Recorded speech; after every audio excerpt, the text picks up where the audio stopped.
यदि आपकी मीन राशि है तो वर्ष 2024 में बृहस्पति और शनिदेव के कारण आपको निरंतर रूप से सफलता मिलती रहेगी, लेकिन राहु के कारण आपको समस्याओं का सामना भी करना पड़ सकता है।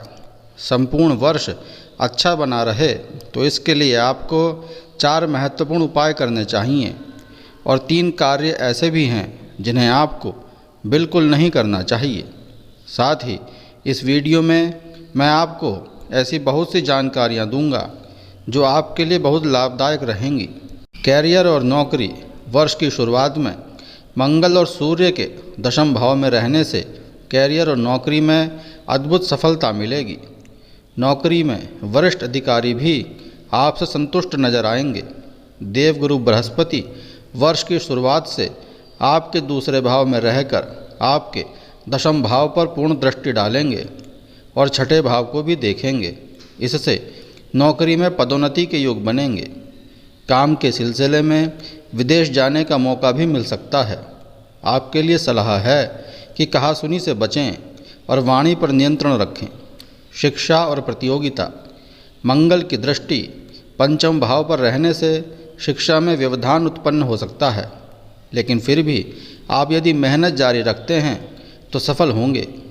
शनि ग्रह की 12वें और छठे भाव पर दृष्टि होने से तथा बृहस्पति की दृष्टि छठे भाव पर होने से प्रतियोगी परीक्षा की तैयारी कर रहे छात्रों को लाभ मिलेगा। यदि आप मंगल के उपाय करते हैं तो शिक्षा में आ रही रुकावटें दूर होंगी। व्यापार। वर्ष की शुरुआत में साझेदारी के व्यापार में उतार चढ़ाव देखने को मिलेगा, क्योंकि सप्तम भाव में केतु के होने से साझेदारी के विश्वास में कमी आ जाएगी। यदि आपका खुद का व्यापार है तो जब देवगुरु बृहस्पति आपके तीसरे भाव में आकर सप्तम भाव पर दृष्टि डालेंगे और वहां से वह आपके भाग्य स्थान और आपके एकादश भाव को भी देखेंगे, यह ग्रह स्थिति आपके लिए बड़ी ही अनुकूल साबित होगी। इस दौरान आपको अपने व्यापार में विस्तार करने का मौका भी मिल सकता है। परिवार और रिश्ते। वर्ष की शुरुआत में मंगल की पंचम भाव पर दृष्टि के चलते वर्ष के अंत में मंगल का पंचम भाव का गोचर प्रेम संबंधों में तनाव पैदा करेगा। आपसी कहासुनी के चलते संबंध खत्म भी हो सकता है।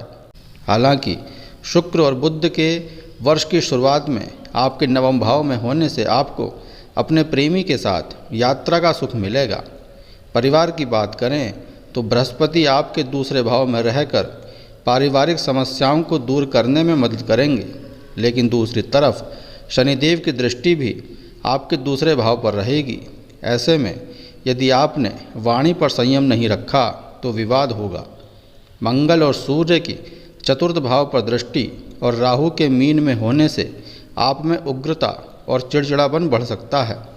संतान की दृष्टि से यह वर्ष सामान्य रहने वाला है। यदि विवाह नहीं हुआ है तो अभी अड़चनें और आ सकती हैं। बृहस्पति के उपाय करने से अड़चनें दूर हो जाएंगी। सेहत। राहु की सप्तम भाव पर दृष्टि के चलते यह वर्ष सेहत की दृष्टि से उतार चढ़ाव भरा रहेगा। मानसिक तनाव चरम पर हो सकता है।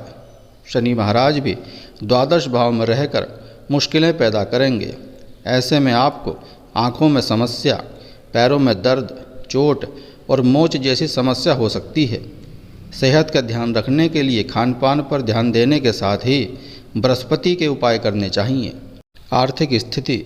शनि ग्रह पूरे वर्ष आपके द्वादश भाव में रहकर अनावश्यक खर्चों को बढ़ाएंगे। हालांकि बृहस्पति ग्रह दूसरे भाव में रहकर आपकी बचत में वृद्धि करेंगे। मंगल ग्रह एकादश भाव में रहकर द्वितीय भाव पर दृष्टि डालेंगे, तब यह समय आर्थिक रूप से उन्नतिदायक रहेगा।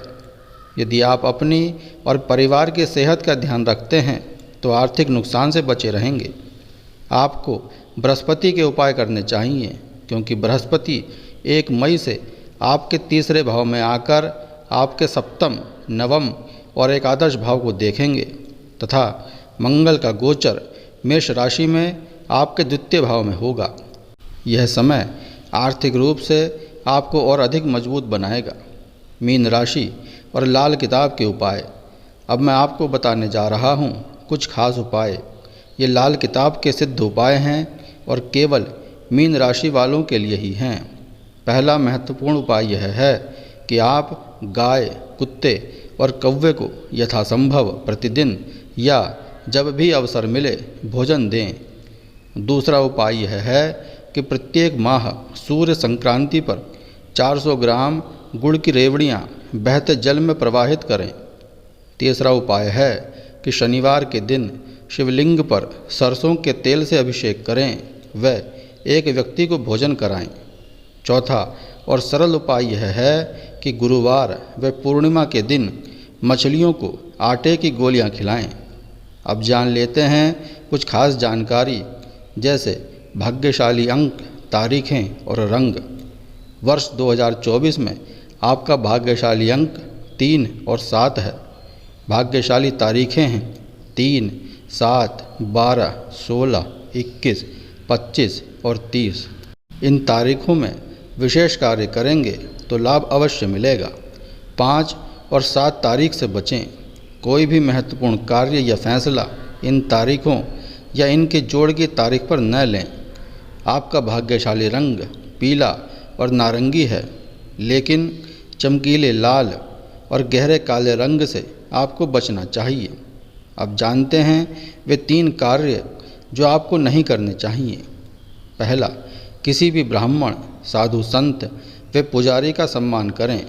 यदि ना भी करें तो अपमान कदापि न करें।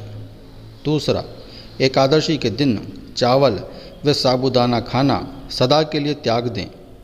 तीसरा, गुरुवार व पूर्णिमा के दिन सूर्यास्त से पहले यथासंभव देसी घी, कर्पूर, कच्चे आलू, चने की दाल, साबुत हल्दी या पके केले का दान करना न भूलें।